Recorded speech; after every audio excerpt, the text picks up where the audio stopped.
आज की वीडियो में हम रेलवे ग्रुप डी साइंस का प्रैक्टिस सेट 10 करने वाले हैं। तो बात करते हैं प्रश्न 1 की। निम्न में कौन जीवाश्म ईंधन नहीं है? तो राइट आंसर है ऑप्शन सी, नाइट्रोजन। जो नाइट्रोजन है ये आपका जीवाश्म ईंधन नहीं है, जबकि कोयला, पेट्रोलियम और जल गैस ये तीनों जीवाश्म ईंधन के अंतर्गत आते हैं। नेक्स्ट आता है प्रश्न 2। पक्षियों और कीटों के पंख कैसे होते हैं? तो राइट आंसर है ऑप्शन सी, समवृत्ति। जो पक्षियों और कीटों के पंख होते हैं ये आपके समवृत्ति के अंतर्गत आते हैं। नेक्स्ट आता है आपका प्रश्न 3। सूर्य ग्रहण के समय सूर्य का कौन सा भाग दिखाई देता है? तो राइट आंसर है ऑप्शन बी, किरीट या कोरोना। तो सूर्य ग्रहण के समय सूर्य का किरीट या कोरोना भाग दिखाई देता है। नेक्स्ट आता है प्रश्न 4।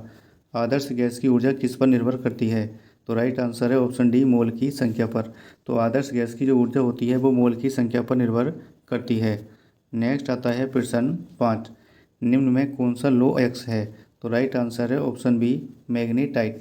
जो मैग्नीटाइट होता है ये आपका लो एक्स के अंतर्गत आता है। नेक्स्ट आता है प्रश्न 6।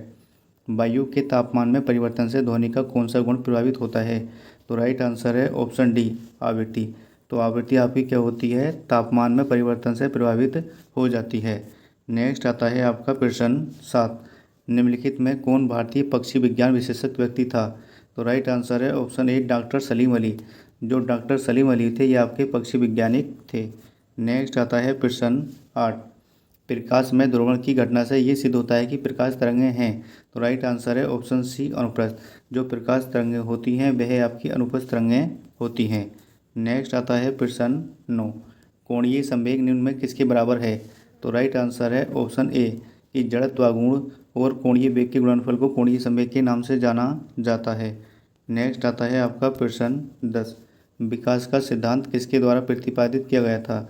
तो राइट आंसर है ऑप्शन डी, डार्विन। जो विकास का सिद्धांत था ये आपके डार्विन ने दिया था। नेक्स्ट आता है प्रश्न 11। द्रव चालित ब्रेक किसके नियम पर कार्य करता है? तो राइट आंसर है ऑप्शन ए, पास्कल के नियम पर कार्य करता है। नेक्स्ट आता है प्रश्न 12। टीबिया नामक हड्डी किस में पाई जाती है? जो राइट आंसर है ऑप्शन बी, टांग में। तो टीबिया नामक हड्डी जो होती है ये हमारी टांग में पाई जाती है। नेक्स्ट आता है प्रश्न 13। किसी वस्तु का भार उस समय न्यूनतम होता है जब उसे रखा जाता है। तो राइट आंसर है ऑप्शन डी, पृथ्वी के केंद्र पर।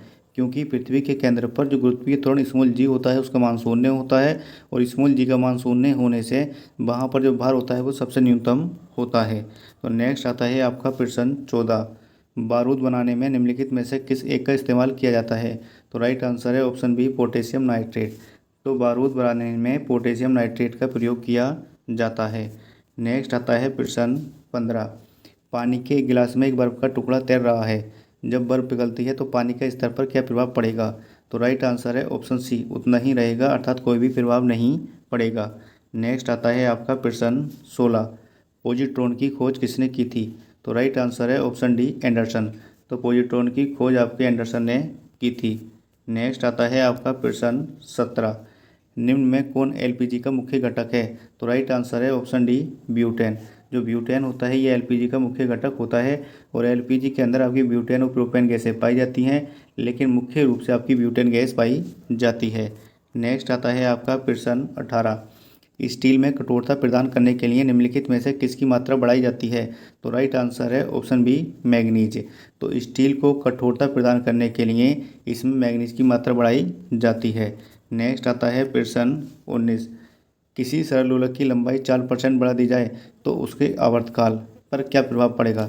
तो राइट आंसर है ऑप्शन ए, 2% बढ़ जाएगा। नेक्स्ट आता है प्रश्न 20। कपास के पौधे के किस भाग से कपास का रेशा निकाला जाता है?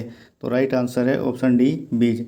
तो कपास के जो पौधा होता है उसके बीज से कपास का रेशा निकाला जाता है। नेक्स्ट आता है आपका प्रश्न 21।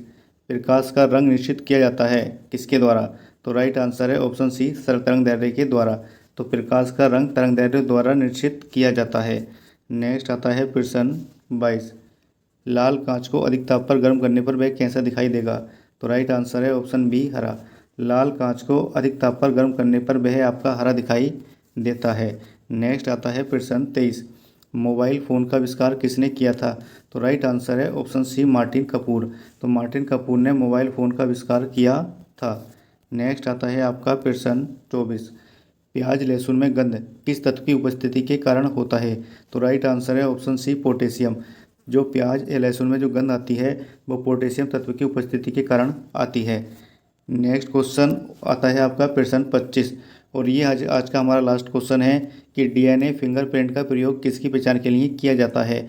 तो इसका राइट ऑप्शन है ऑप्शन डी इनमें से सभी, अर्थात माता पिता की जांच के लिए भी डीएनए का प्रयोग किया जाता है, बलात्कारी के लिए भी डीएनए फिंगरप्रिंट का प्रयोग किया जाता है और चोरों का पता लगाने के लिए भी डीएनए फिंगरप्रिंट का प्रयोग किया जाता है। इसी कारण इसका जो राइट आंसर है वो आपका ऑप्शन डी है। ऐसी ही वीडियो को पाने के लिए हमारे चैनल को सब्सक्राइब और वीडियो को लाइक कीजिए।